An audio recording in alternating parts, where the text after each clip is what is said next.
Kasus Pertamina yang terakhir ini sudah dilokalisir dulu, kan aneh tuh. Nggak sampai nih ke menteri, ya menterinya nggak sampai apalagi ke atasnya kan. Udah dilokalisir dulu.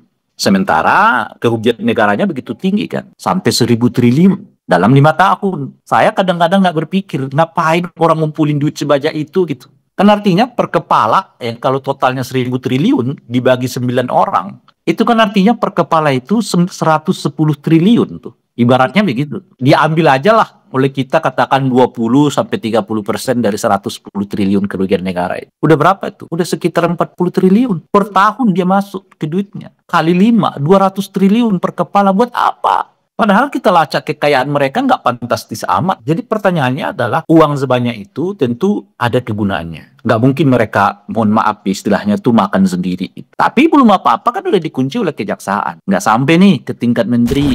Undang-undang pemilu kita itu boleh disebut undang-undang paling tebal di seluruh dunia yang berkaitan dengan tata cara pengelolaan pemilu ya. Nah itu belum ditambah dengan PKPU-nya, ya, Perbawaslu-nya, peraturan Mahkamah Agungnya, peraturan Mahkamah Konstitusinya gitu. Dan termasuk di dalamnya tentu saja peraturan pemerintah terkait dengan pelaksanaan pemilu dan sebagainya. Jadi itu tebalnya minta ampun gitu. Nah, tetapi kenyataannya pemilu kita tidak lebih baik. Ya, bahkan Pilpres 2024 yang lalu itu ya saya menyebut sebagai Pilpres terburuk sepanjang sejarah era reformasi. Pilkada kita juga begitu. Pilkada terburuk sepanjang era reformasi gitu. Padahal aturannya, inilah aturan pemilu yang paling menurut saya ya komplit ya, paling detail ya di seluruh dunia gitu. Saking detailnya itu nggak ada celah yang nggak diatur. Kapan TPS dibuka ada aturannya. Bagaimana cara membukanya ada aturannya. Bagaimana memasukkan surat suara ke TPS ke bilik suara ada aturannya. Bagaimana cara manggil orang ada aturannya. Ya, bagaimana mencelupkan tangan ke tinta ada aturannya. Ya, satu-satunya aturan yang sering kali saya sebut itu yang nggak diatur di undang-undang pemilu itu adalah bahwa kalau masuk ke TPS itu kaki kanan dulu, keluarnya kaki kiri. Nah itu belum ada pasalnya. Yang lainnya itu udah diatur semua di undang-undang pemilu. Kecuali kayaknya pasal itu kalau masuk ke TPS itu dimulai dengan kaki kanan, keluarnya itu nanti akan diakhiri dengan kaki kiri gitu. Itu mungkin juga besok-besok akan dibuat juga. Ya, pasal 1.500 ayat 1 ya, jika masuk ke TPS itu kaki kanan, keluar TPS itu ya ayat 2-nya kaki kiri gitu. Saking rigidnya. Tapi mohon maaf, apakah pemilu kita lebih baik? Jawaban yang tersedia bagi saya tidak. Politik uangnya merajalela kemana-mana. Padahal pengawasan keuangannya berlipat-lipat. Ya, pasal politik uang itu adalah pasal yang paling banyak direvisi sepanjang apa namanya itu ya revisi undang-undang pemilu ya. Ya pasal soal TPS ya nggak sedikit diundang, bahkan ya mestinya dapil tuh yang sering diutak-atik itu justru tidak lebih banyak ya direvisi dibandingkan dengan pasal terkait dengan politik uang gitu. Ya mestinya dapil itu adalah pasal yang paling banyak diutak-atik karena dia kan berkembang kalau dapil itu. Hari ini bisa 3, besok bisa 4 sesuai dengan pertumbuhan jumlah pemilih kan dan penyebaran warga negara gitu. Tapi kenyataannya dapil kita itu stagnan kadang-kadang gitu ya, hanya sementara revisi undang-undang politik uangnya terjadi terus-menerus gitu. Nah, apakah setelah revisi politik uangnya terjadi terus-menerus praktek politik uangnya makin bisa ditindak? Jauh dari panggang. Yang adalah sebaliknya kan makin merajalela politik uang. Kemarin bansos ya dan pelan-pelan mulai diakui ya sekarang efek dari penyebaran bansos menjelang Pilpres itu gitu kan. Saking diakuinya kemudian keluarlah perintah dari Menteri Dalam Negeri yang menyetop semua bantuan sosial ya sebulan sebelum pilkada dilaksanakan. Dari mana Menteri Dalam Negeri mendasarkan aturan itu? Ya dari dia melihat di Pilpres itu efek dari penyebaran bansos membuat orang ya memilih kandidat tertentu, memilih paslon tertentu gitu. Nah, meskipun nggak diakui oleh MK ya, tapi kenyataannya itu pelan-pelan dan itulah yang terjadi di pilkada kan. Nah, belum lagi dugaan keterlibatan ya apa yang disebut dengan parcok-parcok itu gitu. Ya panggil sana, panggil sini, dipanggil aja. Apakah kasusnya apa nggak tahu gitu. Seperti sekarang nih dialami teman saya ya, yang kebetulan sedang mengadvokasi, mohon maaf sebentar ya,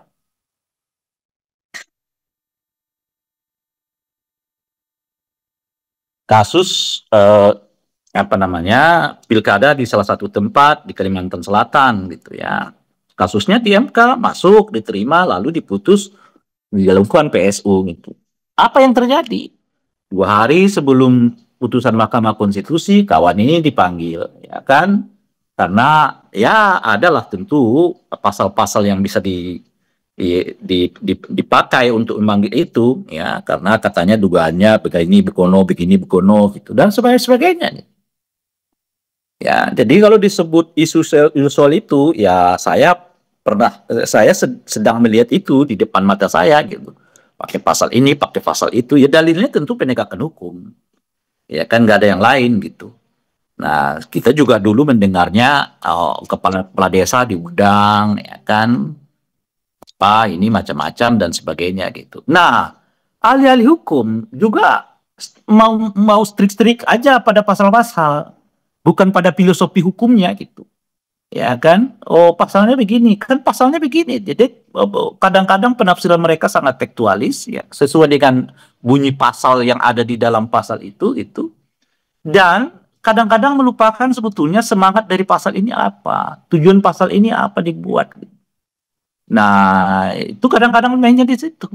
Jadi kalau untuk hal-hal tertentu dipahami dengan sangat tekstualis gitu, dengan melupakan ya filosofi dari pembentukan pasal itu, ya dasar-dasar apa namanya itu pikiran pembentukan pasal itu, sehingga dengan begitu ya hukum kita itu nggak punya ruh dalam konteks melakukan penegakan dalam rangka menegakkan keadilan gitu. Apa yang terlihat oleh kita, yang terlihat oleh kita itu ya politik hukum kekuasaan gitu. Jadi sebetulnya siapa yang berkuasa, dia yang paling dominan untuk menafsirkan hukum gitu. Nah, itu yang kita alami sekarang kan. Ya, apa itu artinya? Artinya adalah politik ya, apa hukum amat sangat erat kaitannya dengan politik, dan politik dalam pengertian di sini adalah kekuasaan itu. Ya, dan itulah ya, kalau mulai kita lihat misalnya dalam konteks kasusnya Tom Lembong, ya, di satu segi, ya, apa namanya, Hasto di KPK di segi yang lain. Gitu.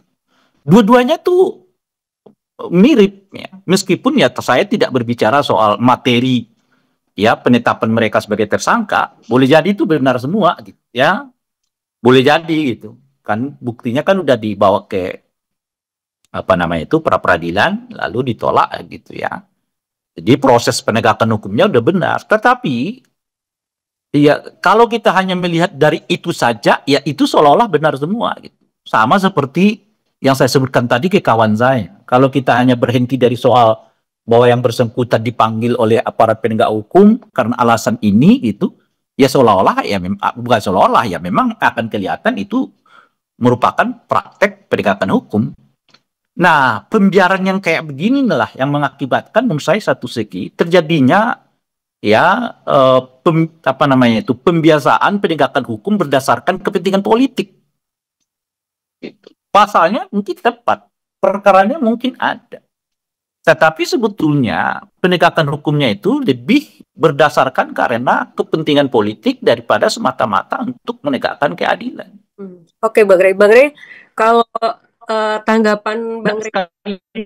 Sekaligus saya mau akhiri ya. Oh iya. Boleh? Oh, boleh. Nah, jadi di situ kita lihat sekarang itu, ya, kasus Hasto misalnya ya, kan tidak lebih hebat kalau dibandingkan dengan Blok Medan gitu, CSRBI gitu ya, dana kerugiannya itu sampai triliunan uang negara gitu, tapi kan nggak disentuh-sentuh oleh KPK.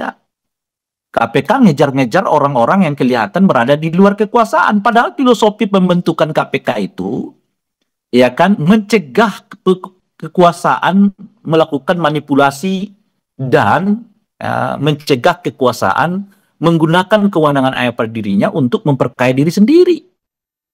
Kan itu filosofi pembentukan KPK, bukan ngejar-ngejar orang di luar itu, gitu loh kira-kira itu. Nah, meskipun orang di luar itu punya salah, cuma kan kalau kita buat skala, ya kan di situ baru kita kelihatan filosofinya nih kemana. Kenapa kelihatan orang di luar kekuasaan dikejar-kejar dengan tingkat kerugian yang sangat kecil, yang berada di dalam kekuasaan udah pernah dinyatakan tersangkanya, hingga sampai sekarang belum muncul, belum ditindaklanjuti. Bulog Medan, keluar kasusnya di pengadilan, ya kan? CSRBI, udah ada yang ditetapkan tersangkanya. Sampai sekarang hilang tuh kasusnya. Saya nggak tahu, mungkin besok-besok akan diangkat lagi gitu ya. Lalu Sabirin Nur, ya kalah di pra peradilan. Tapi kan mestinya KPK melanjutkan lagi dengan penetapan tersangka baru gitu. Tersangkaan baru dan sebagainya. Nah, kurang lebih begitu tuh. Meskipun tentu di satu segi ya saya memberi apresiasi kepada kejaksaan ya yang apa namanya itu ya yang garang itu, meskipun lagi-lagi ya tidak tuntas gitu. Kasus Pertamina yang terakhir ini sudah dilokalisir dulu, kan aneh tuh. Nggak sampai nih ke menteri, ya menterinya nggak sampai apalagi ke atasnya kan. Udah dilokalisir dulu. Sementara kalau nggak sampai apa namanya itu apa kerugian negaranya begitu tinggi kan, sampai 1.000 triliun dalam 5 tahun. Saya kadang-kadang nggak berpikir ngapain orang ngumpulin duit sebanyak itu gitu. Kan artinya per kepala ya kalau totalnya 1.000 triliun dibagi 9 orang, itu kan artinya per kepala itu 110 triliun tuh. Ibaratnya begitu. Dia ambil aja lah oleh kita katakan 20-30% dari 110 triliun kerugian negara itu. Udah berapa itu? Udah sekitar 40 triliun. Per tahun dia masuk ke duitnya. Kali 5, 200 triliun per kepala buat apa? Padahal kita lacak kekayaan mereka nggak fantastis amat gitu ya. Yang mau butuh duit kayak begitu tuh kalau politisi. Mungkin dia mau mendanai parpol, yang mendanai caleg, mendanai ini macam-macam. Lah ini profesional semua kok. Jadi apa gitu? Jadi pertanyaannya adalah uang sebanyak itu tentu ada kegunaannya. Ya, nggak mungkin mereka, mohon maaf istilahnya tuh makan sendiri itu. Tapi belum apa-apa kan udah dikunci oleh kejaksaan. Nggak sampai nih ke tingkat menteri, sampai tingkat menteri nggak sampai, apalagi ke atasnya kan. Kira-kira yang ada mungkin di situ-situ aja gitu. Nah, tapi bukan tidak saya apresiasi, saya tetap memberi apresiasi terhadap kejaksaan. Cuman kalau kita kembali ke diskusi sebelumnya saya sebutkan itu, ya penegakan hukum itu di Indonesia berbasis apa? Seringkali berbasis kepentingan politik itu. Ya, pagar bambu di Tangerang ya, di laut Tangerang. Selesai di ke kepala desa saja kan. Sampai sekarang nggak naik-naik lagi tuh kelihatan kasusnya. Dan sama sekali nggak masuk akal juga. Untuk apa kepala desa itu ya, mengoperal apa namanya itu ya, apa itunya tuh sertifikat tanah ya. Sementara yang meminta dibuatkan sertifikat nggak kena gitu. Sampai saat ini setidaknya kan. Nah itulah yang saya sebutkan tuh tadi. Meskipun begitu lagi-lagi kalau saya tetap mengapresiasi ya kejaksaan gitu. Nah kalau ke KPK itu istilah saya sekarang itu udah KPK Mulyono gitu ya. Artinya KPK yang bergerak berdasarkan ya suka-suka mereka gitu. Ya bukan berdasarkan yang apa namanya itu filosofi pembentukan KPK-nya. Apa itu? Menjaga kekuasaan, tidak menggunakan kewenangan yang ada pada mereka untuk ya memperkaya diri sendiri atau kelompok yang merugikan keuangan negara. Itu filosofi pembentukan KPK. Jadi kalau KPK ngejar-ngejar di luar itu, namanya KPK Mulyono gitu. Nah ini kira-kira pengantar dari saya, kurang lebihnya mohon maaf. Assalamualaikum warahmatullahi wabarakatuh.